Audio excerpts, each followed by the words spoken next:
S A Chandrasekhar வந்து இப்போ behind வுட்ஸ்ல ஒரு இன்டர்வியூ கொடுத்துருக்காரு. ஸோ அந்த இன்டர்வியூ எப்படின்னா ரொம்ப விஜய்க்கு ரொம்ப சப்போர்ட் பண்ற மாதிரி கொடுத்திருக்காரு. அதே ஒரு மாசத்துக்கு முன்னாடி நியூஸ் கிளிப்ஸ்ல ஒரு இன்டர்வியூ கொடுத்திருந்தாரு. அது டோட்டலா விஜய்க்கு அப்போஸ் பண்ற மாதிரி கொடுத்திருக்காரு. இன்னைக்கு என்ன பேசுறாரு அந்த பாயிண்ட் பார்த்துட்டு அப்படியே ஒன்னொன்னு அப்ப என்ன சொன்னீங்க இப்ப என்ன சொல்றீங்க மாதிரி கம்பேர் பண்ணலாம். முதல்ல வந்து விஜய் இந்த தலைவா இஷ்யூல மாட்டினார்ல அந்த படம். அப்போ என்ன ஒரு அப்பட்டமா போய் சொல்றாருன்னா, என் பையன் போயிட்டு ஜெயலலிதா பார்க்கவே இல்ல, அப்படி ஒரு சந்திப்பே நடக்கலன்னு சொல்றாரு. என்ன சொல்றீங்க? இது ஆக்சுவலி வந்து இது அப்பட்டமான பொய் அப்படின்ற மாதிரி கூட சொல்லலாம். ஏன்னா எப்படி இருக்குன்னா, நம்ம ரிப்போர்ட்ஸ்லயும் பார்த்திருக்கோம். அந்த ரிப்போர்ட்ஸ்ல பார்த்த வரைக்கும் எஸ் ஏ சந்திரசேகரும் சரி விஜயும் சரி அப்பாயின்மெண்ட் வாங்காம போயிருக்காங்க. அப்பாயின்மெண்ட் வாங்காம போய் 9 hours 45 minutes வெயிட் பண்ணிருக்காங்க. டேட்டா நம்ம கிட்ட இருக்கு. ஆமா, அந்த வீடியோல கூட விஜய் இப்படி பேசியிருந்தார்ல, இந்த மாதிரி தலைவா படம் இந்த மாதிரி ஆச்சு, ஜெயலலிதா எங்களை கூடுங்கன்னு நினைக்கிறேன், அப்பாயின்மெண்ட் நாங்க கேட்டிருக்கோம், அப்ப நீங்க சந்திக்கலன்னா எதுக்கு நீங்க வந்து அப்பாயின்மெண்ட் வாங்கணும் அப்படி ஒரு கேள்வி இருக்குல்ல. அதாவது விஜய் வந்து சந்திக்கணும் ட்ரை கூட பண்ணலன்ற மாதிரி பேசுறாரு. அப்ப அப்பாயின்மெண்ட் எதுக்கு வாங்குனீங்க? இவர் வந்து இந்த கொடநாடு வாசல போயிட்டு வாட்ச்மேன் போன்னு துரத்தி எல்லாம் விட்டுருக்காரு. ஐயோ என் பையன் பார்க்கவே இல்லை, அப்படிலாம் நடக்கவே இல்லை அப்படின்னு சொல்றாரு. ஏதோ ஃபங்க்ஷன் வந்து 2011 இது ஒரு ஃபங்க்ஷன் அட்டெண்ட் பண்ணும்போது தான் விஜய் வந்து ஜெயலலிதாவே பார்த்தாரு. இல்லாத விஷயத்தெல்லாம் பேசாதீங்க அப்படின்ற மாதிரி சொல்றாரு. இதுல என்ன ஹைலைட்னா, அந்த படத்துக்கான ஒரு பிரச்சனை வந்து பார்க்க போனா சோப்போ அப்படின்ற மாதிரி ஒரு பஞ்சாயத்து.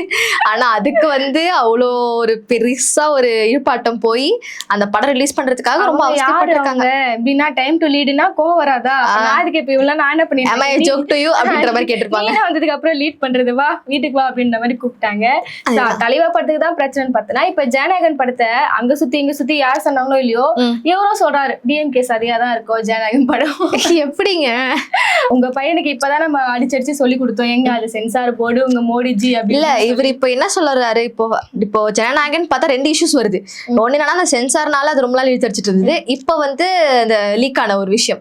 சோ அவர் எதை பத்தி சொல்றாரு? அதான் லீக் ஆனதான் சொல்றாரு, டிஎம்கே தான் விட்டுருச்சு அப்படின்ற மாதிரி. எப்படிங்க எடிட்டிங் ரெஃபரன்ஸோட சேர்த்து டிஎம்கே வந்து ஒரு ஃப்ரீலான்சர் வந்து அவங்க வீட்டுக்கு அனுப்பி, அதாவது அந்த ஸ்டுடியோக்கு அனுப்பி அங்க இருந்து ஒரு சின்ன சின்ன பிட் பிட்டா எடுத்து அந்த பிட்ல இருந்து அவரா அரேஞ்ச் பண்ணி டிஎம்கே சதி வந்து பேசுறாரு. இங்க இப்ப கட்சியில அணிகள் மட்டும் இப்படி பேசுறான்னு பார்த்தோன்னா அப்பாவே அந்த மாதிரிதான் பேசுறாரு. இப்போ ஒரு வாய் அப்போ ஒரு வாய்னா எப்படிங்க? அரசியலுக்கு விஜய் எப்படி வந்தாரு அப்படின்னு சொல்லிட்டு ஒரு சுவாரஸ்யமான ஒரு கதை. நம்ம வந்து பயங்கரமா எதிர்பார்த்தோம், ஏதாவது ஒரு மக்களுக்கு வந்து அநியாயம் நடந்திருக்கும், அதை பார்த்து விஜய் வந்து பொங்கி இருந்து நான் வரண்ட அரசியலுக்கு அப்படிலாம் வருவாரு நான் எதிர்பார்த்தேன். கதை எப்படி சொல்றேன்னா, ஒரு நாள் வந்து சந்திரசேகர் உட்காந்துட்டு இருந்தாராம். விஜய் கேஷுவலா வந்து அப்பா எனக்கு சாப்பாடு போடுங்கன்ற மாதிரி, சரி அப்பா நான் அரசியலுக்கு வர போறேன் அப்படின்னாரா. சரி அப்படிதான் இருந்துச்சு. இது சொல்றான், தம்பி வேணா போயிடுன்ற மாதிரி, நீ போற இடம் பாத்துரு, டிஎம்கே என்ன வேணா செய்வாங்க நீ தடுத்து நிறுத்ததுக்காக யோசிச்சு போன்னு சொல்லி அட்வைஸ் கொடுத்தாராம். விஜய் ரொம்பவே வந்து இல்ல அதெல்லாம் நான் பாத்துக்கிறேன், நான் யோசிச்சுதான் வந்தேன் அப்படின்ற மாதிரி விஜய் சொன்னதா சொல்றாங்க. அதுதான் ஃபர்ஸ்ட் நான் சொல்லியிருந்தான்னு பார்த்தா, இந்த இன்டர்வியூல வந்து எப்படின்னா, அந்த புஷியானதுனால தான் என் பையனோட வாழ்க்கையே போச்சு. ஆமா, அவரை வந்து வீட்டுக்குள்ள விட்டதுதான் தப்பா போச்சு. அந்த மனசை வந்து விஜய் வந்து ஃபுல்லா பிரெயின் வாஷ் பண்ணி அவரை வந்து அரசியலுக்கு கொண்டு வர வச்சுட்டாங்க. என் பையனை என்னிடம் கொடுத்துருங்க அப்படின்ற மாதிரிலாம் கதறி பேசியிருந்திருக்காரு. அப்படிதான் சொல்றாரா, மாத்தி பேசுறாரு. அதை சாப்பிடும்போது இந்த மாதிரி வந்து நான் அரசியலுக்கு வரேன், அவராதான் முடிவெடுத்து வரேன்னு மாதிரி சொன்னாரு. அதுக்கப்புறம் இவர் வந்து அரசியலுக்கு வருவாருன்னு தெரிஞ்சேதான் நான் நாளைய திருப்புல படம் டைட்டிலே வச்சேன்றாரு. எதுவுமே பண்ணாம புஷியன் மேல பழி போடுறீங்களே. இந்த கரூர் சம்பவத்துல நான் இட்டுன்னு போனாங்க, அதுக்கு மேல எனக்கு கேஸ் போட்டீங்களேன்னாருல, அது மாதிரி இவரும் வந்து அரசியலுக்கு வந்ததுக்கு புஷியன் காரணம்னு சொல்லியிருக்காரு. நீங்க பழைய இன்டர்வியூ பாத்தீங்கன்னா, ஆமா நியூஸ் கிளிப்ஸ்லன்ற ஒரு இன்டர்வியூல வந்து அந்த மாதிரி பேசியிருந்திருக்காரு. இப்போ பிஹைண்ட் வுட்ஸ்ல வந்து, ஏன்னா இப்போ அதான் முடிஞ்சிச்சுல எலெக்ஷன், இன்னும் 2 நாள் எலெக்ஷன் டைம், பையனை விட்டு கொடுக்க முடியாதுல்ல. அது எப்படி அவரே இஷ்டப்பட்டு பேசுறாரா இல்ல இந்த அவரை வந்து ரொம்ப கம்பல் பண்ணிருப்பாங்களா? இந்த மாதிரி எலெக்ஷன் டைம் வருது, இந்த செஞ்சு இதெல்லாம் பேசுங்க, அதுக்காக 4 ஓட்டா தேரும்னு சொன்னாங்களான்னு தெரியல. அப்படியே இதுக்கு முன்னாடி அவர் இன்டர்வியூல அப்படிதான் கொடுத்திருந்தாரு. இதுக்கு முன்னாடி இன்டர்வியூல வந்து எப்படி சொல்லியிருந்தாருன்னா, அதுலயும் வந்து எப்படின்னா, நானும் விஜய் பெருசா பேசிக்கவே மாட்டோம், உங்களுக்கு எல்லாருக்கும் அது எப்படி தெரியும்னா, இப்போ ஒரு 5-10 வருஷமா தான் தெரியும் உங்களுக்கு, நாங்களும் விஜய் வந்து பெருசா பேசிக்கிறதே இல்லை, பாக்குறதே இல்லை அப்படின்றது. நாங்க ஒரு ஆண்டு காலம் 2 டெக்கேட்ஸா வந்து நாங்க வந்து பேசுறது கூட இல்லை, என்னன்னா என்ன அப்படின்ற மாதிரி தான் பேசிக்கிறோம் அப்படின்னு சொல்றாங்க. இன்னொன்னு என்னன்னா, அவர் அதான் அந்த வீடியோல சொன்ன விஷயங்கள் எல்லாமே என் பையனை என்னிடம் கொடுத்துருங்க அப்படின்ற மாதிரி தான் பேசிட்டு இருக்காரு. இந்த வீடியோ என்ன சொல்லியிருக்காருன்னா, என் பையனை வந்து நான் உங்களுக்கு தத்து கொடுத்துட்டேன் அப்படின்ற மாதிரி சொல்றாரு. சாதாரணமா மாத்தி பேசுவாங்க. முக்கியமான விஷயத்த வந்து கேக்குறாங்க ஆங்கர். அவருக்கு வந்து ஒரு இன்னும் வந்து அரசியல் நாகரிகம் தெரியலையோ, ஏன்னா பேச்சுகளும் சரி வேற மாதிரி இருக்கு. ஸ்டாலின் அங்கிள் அப்படின்னு சொல்லிட்டு ஒரு தோரணையா பேசுறது, இதெல்லாம் சரியில்லை, நீங்க என்ன நினைக்கிறீங்கன்னு சொல்லி அவர்கிட்ட கேக்குறாங்க. அது என்ன பதில் சொன்னார்னா, அங்கிள்ன்றது உங்களுக்கு அநாகரிகமா தெரியுதா அப்படின்னு சொல்லி, அது ரொம்ப அங்கிள்னா ஒரு உறவா பேசுறது அப்படின்னு சொல்லிட்டு எவ்வளவு எக்ஸ்ட்ரீம் லெவல் முட்டு, பயங்கரமான முட்டு. என்ன கேட்டா எனக்கு தெரிஞ்சு இவர் சொல்றாருல அங்கிள்னா அந்த உறவு கனெக்டிவிட்டி எல்லாம் சொல்றாருல, ஜெயலலிதா அம்மாக்காக ஒரு வீடியோ போட்டாரு. அப்ப போட வேண்டியதானே Jayalalithaa aunty aunty aunty Jayalalithaa aunty video போடுங்க, இன்னும் கொஞ்சம் உறவா இருந்திருக்கும், சீக்கிரமா படத்தை ரிலீஸ் பண்ணி விட்டுருப்பாங்க. எதுவுமே இல்லாம அப்போ வந்து மாண்புமிகு ஜெயலலிதா அவர்களே அப்படிதானே பேசுனீங்க. அப்ப இப்ப அப்படி பேச வேண்டியதானே ஒரு கேள்வி இருக்குல்ல. கரெக்ட், வாஸ்தவமான கேள்விதான் இது. அடுத்ததான் இன்னொரு முக்கியமான கேள்வி கேக்குறாங்க, ஏன் ஒரு 6 மணி மேல வந்து பிரச்சாரம் எல்லாம் பண்ண மாட்டாரு, ஏன் 6 மணிக்கு வீட்டு விட்டு மாலக்கண் நோய் அப்படி கேக்குறாங்க. அவருக்கு வந்து ஆசைதான் 6 மணி மேல மக்கள் வந்து பிரச்சார கூட்டம் வச்சு கொலை பண்ணணும்னு ஆசைதான். ஆனா வந்து இந்த மாதிரி சதி எல்லாம் நடக்குது, டிஎம்கே சதி நடக்குது, அதனால அவர் வீட்டை விட்டு வெளியே வர மாட்டாரு அப்படி மாதிரி சொல்றாங்க. நம்ம வேற ஏதாவது கேள்வி, மாலக்கண் நோய் அவருக்கு அந்த ஆக்சுவலா வந்து நம்ம கேள்விப்பட்டது வேற இது, அதெல்லாம் நம்ம வந்து சொல்ல முடியாதுங்க. அது அண்ணன் வெளியே வராததுக்கு காரணம் ஏதோ ஒன்னு சொல்றாங்க, தெரிஞ்சா நீங்க கமெண்ட்ல சொல்லிடுங்க. அதுதான் வந்து கேரக்டர் வந்து ரொம்ப படுகொலை செய்யறாங்க என் பையனுக்கு அப்படின்னு சொல்லிட்டு அழுகுறாரு. யாரு படுகொலை செஞ்சா, என்ன இஷ்யூ, எதுக்கு விஜயகாரன் கேரக்டர் வச்சு பேசுறாங்க, விஜய் கேரக்டர் அசோசியேட் பண்றாங்க, புரியல எனக்கு. செய்யாத ஒன்னதான் இப்ப பேசிட்டாங்க. விவாகரத்து டைம் அந்த விஷயத்த வெளியே போனீங்க, அதாவது காமனா சொல்லியிருந்தாங்க. நம்ம காமனா ஒரு விஷயம் பார்த்தோம்னா, இந்த மாதிரி உங்களுக்கு வந்து நீங்க ஒரு அரசியல் வாழ்க்கைக்கு வந்துட்டீங்க, இது உங்க பர்சனல் லைஃப் எல்லாம் கிடையாது, எல்லாருமே பேசுவாங்க நீங்க அரசியலுக்கு வந்துட்டீங்கன்னா. சோ அப்படி இருக்கும்போது ஒரு பெண் உங்க மனைவி வந்து விவாகரத்துக்கு ஒரு விஷயம் போயிட்டு இருக்கு, அதே டைம்ல நீங்க மேட்சிங்கா ஒரு கல்யாணத்தை போய் அட்டென்ட் பண்றீங்க. சோ இந்த விஷயம் தான் எல்லாமே விமர்சனம் பண்ணாங்க. இது ஒன்னும் கெட்டவன் அப்படின்னு யாரும் பேசல. இதுக்கு ஆக்சுவலா அவங்க அப்பா என்ன சொன்னாரு, அது வந்து அவரோட கேரக்டர் நீங்க படுகொலை செய்றீங்க, ஆனா அதுக்கு பதில் கொடுக்கல. கேரக்டர் இல்ல. யாரு வந்து கேரக்டர் படுகொலை செஞ்சான்னு பார்த்தனா, டிவிகே விஜயோட ஐடி விங், அவங்கதான் வந்து சங்கீதாவை அவ்வளவு கேவலமா பேசியிருந்தாங்க. இப்ப அவங்க வந்து நீங்க டிவோர்ஸ் ஆயிருக்கலாம், ஒரு காலகட்டத்துக்கு முன்னாடி பார்த்தனா உங்க மருமகள் வந்து அவ்வளவு கேவலமா பேசுறாங்க, எவ்வளவு கேரக்டர் அசிங்கமா பேசுறாங்க. இது இன்னொன்னு பாத்தீங்களா, அப்போ வந்து இந்த டிவிகே வந்து சமாளிச்சாங்க. ஆக்சுவலி இந்த சேம் கலர் ட்ரெஸ் போட்டிருந்தாங்களா த்ரிஷா வந்து, சமாளிச்சது எப்படின்னா சிம்ரனும் அந்த கல்யாணத்துக்கு வந்திருந்தாங்க, அவங்களும் வந்து அதே கலர் ஷேட் தான் போட்டிருந்தாங்க. சோ இது ஆக்சுவலி நாங்க வந்து யூனிட்டி, எல்லாருமே ஒரே கலர் காஸ்டியூம் போட்டு வரோம் அப்படின்றது. ஒரே காஸ்டியூம் போட்டு வந்தீங்க, எல்லாரும் ஒரே கார்லயா வந்தீங்க சொல்லிட்டு இன்னொரு கேள்வி இருக்குல்ல. அதுதான் நேத்து வந்து ஏதோ ஸ்டண்ட் எல்லாம் காமிச்சிருந்தாரு அப்படின்னு ஆங்கரை கேட்டாங்க. ஸ்டண்ட்னு நான் சொல்லல, கோவிலுக்கு போறது, மசூதிக்கு போறது, ஓட்டுக்காக செய்யறாரா அப்படின்னு கேட்டிருந்தாங்க. அவர் என்ன சொல்றாருன்னா, விஜய்க்கு சின்ன வயசுல இருந்தே வேளாங்கண்ணி சர்ச்சுக்கு போறது அப்படிலாம் ஒரு பழக்கம். அவர் வந்து என்னைக்குனாவது ஒரு இடத்துல அவர் வந்து நான் ஒரு கிறிஸ்துவன் பதிவு பண்ணிருக்காரான்னு கேக்குறாரு. பண்ணிருக்காரு. எதுல?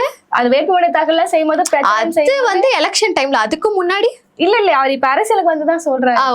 அது ஜோசப் விஜய் சொன்னது யாரு, அவர்தானே சொல்லுது. இதுவரையும் விஜய் சொல்லியிருந்த நபரு ஜோசப் விஜய் சொல்றாரு. அப்ப தன்னை ஒரு முஸ்லீமா காட்டிக் கொள்கிறாரா, கிறிஸ்டினா காட்டிக் கொள்கிறாரு, ஒரு கேள்வி இருக்கு.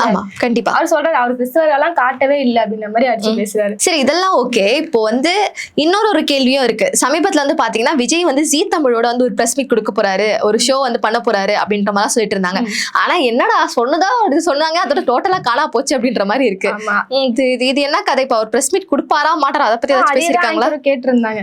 விஜயா வந்து பிரஸ் மீட் கொடுக்கவே மாட்டாரு, ஏன் பயப்படுறாரு அப்படின்னு கேள்வி கேட்டாங்க.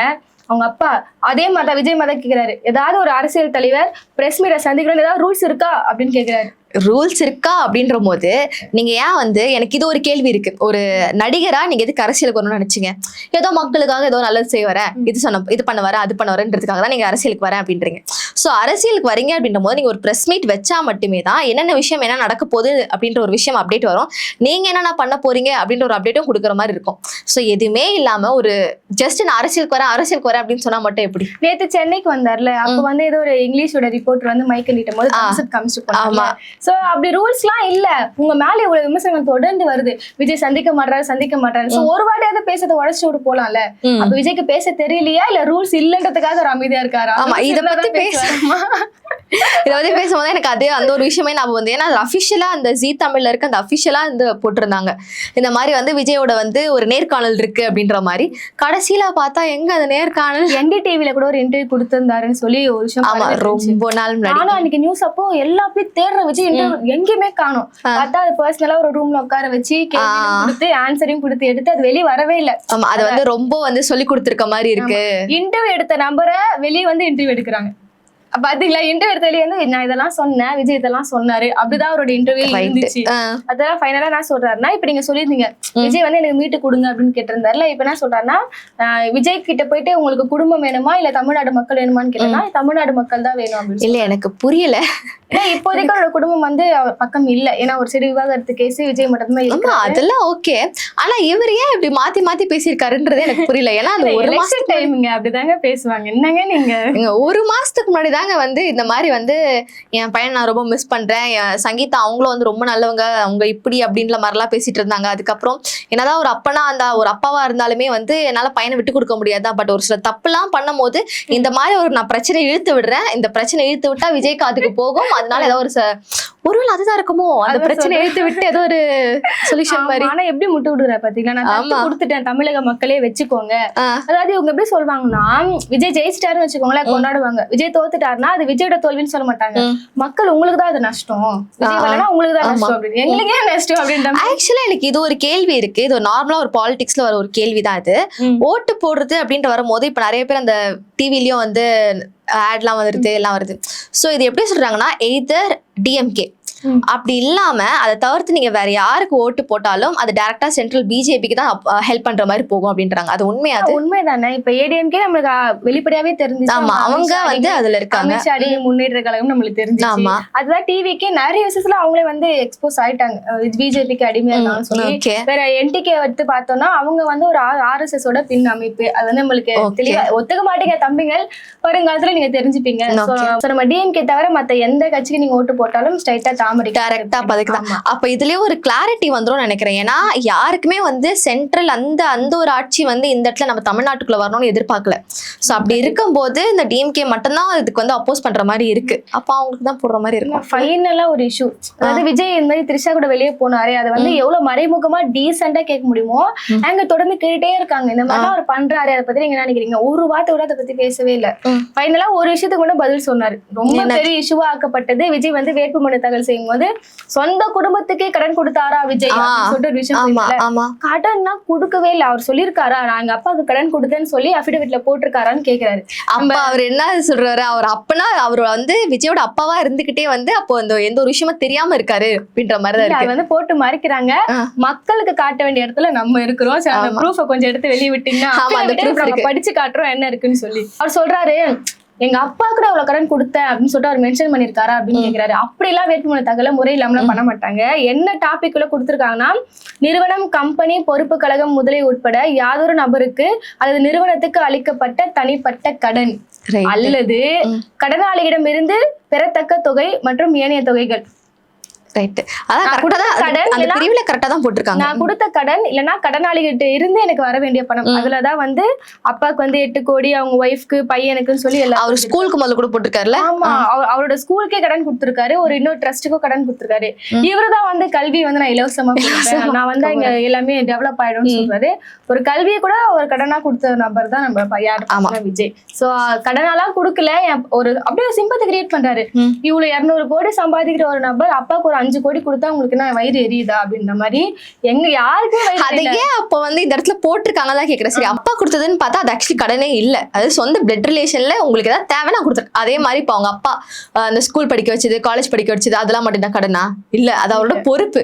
அதே மாதிரி அவ பையனா வந்து அவங்க அப்பாக்கு ஏதோ காசு தேவைப்பட்டிருக்க கொடுத்திருக்காரு. அப்படி கொடுத்திருக்காருன்ற போது அதுல மென்ஷன் பண்ண அவசியம் இல்லையே. அப்ப அவர் மென்ஷன் பண்ணிருக்காரு அப்படின்னா கடனாதான் கொடுத்திருக்காரு, நீங்க சமாளிக்கிறீங்க. நீங்க சமாளிக்கிறீங்க. ஆமா சரிதான். இவருதான் வந்து தமிழகத்துல வந்து கடன் அதிகமாயிட்டே போகுது, சொந்த நிதியில பண்ண மாட்டீங்க, இந்த மாதிரி சில விஷயங்கள்லாம் பேசிட்டு இருக்காங்க. இப்படி வெளிப்படையா தெரிஞ்ச எல்லா விஷயத்தையும் வந்து மூடி மறைக்கிறாரு. இன்னொரு விஷயம் வந்து என்டிஏ கூட நாங்க பேச்சுவார்த்தை நடத்தவே இல்லை அப்படின்னு இவரு சொல்றாரு. அது எப்படிங்க, அதான் கண்ணெதிர்க்கு அதுக்கு முன்னாடியே வந்துச்சுலங்க. ஆமா என்டிஏ கூட கூட்டணி வைக்கலாமா வேணாமான்னு சொல்லி இவங்க கட்சி சார்ந்தவங்களே மீட்டிங் போட்டாங்க. இத்தனை வேட்பாளர்கள் வந்து எஸ் சொல்லியிருக்காங்க, இத்தனை வேட்பாளர்கள் நோ சொல்லிருக்காங்கன்னு சொல்லி யார் சொன்னா பொய்யான வதந்தியா பரப்புனாங்க. நியூஸ் எல்லா நியூஸ்லயும் போச்சுங்க ஹெட்லைனு. அதுதான் ஆதவர்ஜுன் என்ன சொன்னாரு, மேடையில பொது மேடையில வந்து அவரே பேசினாரு, எங்களுக்கு 90 சீட் தரேன்னு சொல்லியிருக்காங்க, துணை முதல்வர் பதவியும் கொடுக்குறேன்னு சொல்றாங்க. ஆனா வந்து எங்க தளபதி அதெல்லாம் கண்டுக்க மாட்டாரு, நாங்க தனியா தனியா தான் வந்துட்டாரு. நிப்போம் அப்படின்னு. அப்போ யாருமே பேசாமலே ஆதவர்ஜுன் அதை சொன்னாரு. அப்போ இதெல்லாம் தாங்க அதே பழைய வீடியோல வந்து அவங்க எல்லாம் கழுவி ஊத்திருந்தாரு. என் பையனை வந்து என்ன பிரிக்கிறாங்க, இது மாதிரி வந்து அவங்களா ஒரு குரூப் கிரியேட் பண்ணி அவங்களா வந்து ஏதோ ஒரு தப்பான விஷயத்தெல்லாம் வந்து என் பையனுக்கு ஃபீட் பண்றாங்க, இதெல்லாம் வந்து சரியில்லை அப்படிலாம் சொல்லிட்டு இருந்தாரு. இப்ப இவர் இப்படி சொல்றாரா? ஆனா இவர் எதுக்கு கூட்டு வந்திருக்காங்கன்னா, எலெக்ஷன் டைம்ல இவர் மேல இவ்வளவு வதந்தி தவிர உண்மை எல்லாம் இருக்குது, எப்படின்னா மாத்தி பேசுங்க, இந்த எலெக்ஷன் டைம்ல மக்கள் எல்லாம் பண்ணுவாங்க, ஆமா பாவம் விஜய் நல்லவர் தான் போலன்னு ஓட்டு போடலாம் அப்பாவே பேசுறாரு. இப்படி கூட்டிட்டு வந்திருப்பாங்க. ஆனா அப்பா வந்து இவ்வளவு போய் பேசி மாட்டிக்கினாரு, எக்ஸ்பிரஸ் ஆயிட்டாரு. பாக்கலாம் மக்களே.